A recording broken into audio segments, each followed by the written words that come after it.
ইন্নাল্লাহা ওয়া মালাইকাতাহু ইউসাল্লুনা আলান নবী ইয়া আইয়ুহাল্লাযীনা আমানু সাল্লু আলাইহি ওয়া সাল্লিমু তাসলিমা আল্লাহুম্মা সাল্লি আলা সাইয়্যিদিনা مولانا محمد وعلى آل سيدنا مولانا محمد যারা আজকের এই আলোচনাটি শুনবেন সকলকে আন্তরিক শুভেচ্ছা মোবারকবাদ।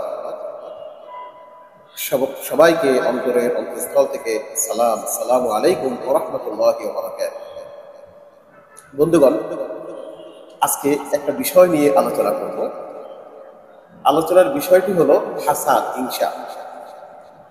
হিংসা আল্লাহ রাব্বুল আলামিন পবিত্র কোরআনে বলেছেন, আম ইয়াহসুদুনা আন-নাস আলা মা আতাহুমুল্লাহু মিন ফাদলিহি।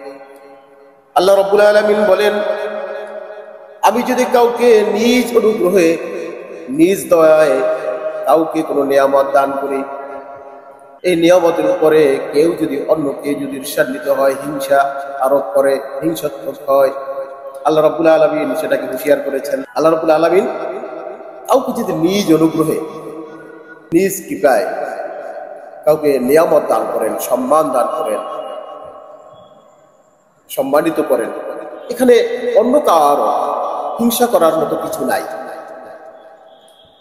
সম্মান আল্লাহ রাব্বুল আলামিন পবিত্র কোরআনের মধ্যে বলেছেন না, তুলিজুল লাইলা ফিন নাহারি ওয়া তুলিজুন নাহারা ফিল লাইল ওয়া তুখরিজুল হাইয়া মিনাল মাইয়িতি ওয়া তুখরিজুল মাইয়িতা মিনাল হাইয়্ ওয়া তারযুকু মান তাশাউ বিগাইরি হিসাব। এর আগে আল্লাহ বলেছেন, কুলিল্লাহুম্মা মালিকাল মুলকি تؤتي الملك من تشاء وتنزع الملك ممن تشاء وتعز من تشاء وتذل من تشاء بيدك الخير إنك على كل شيء قدير।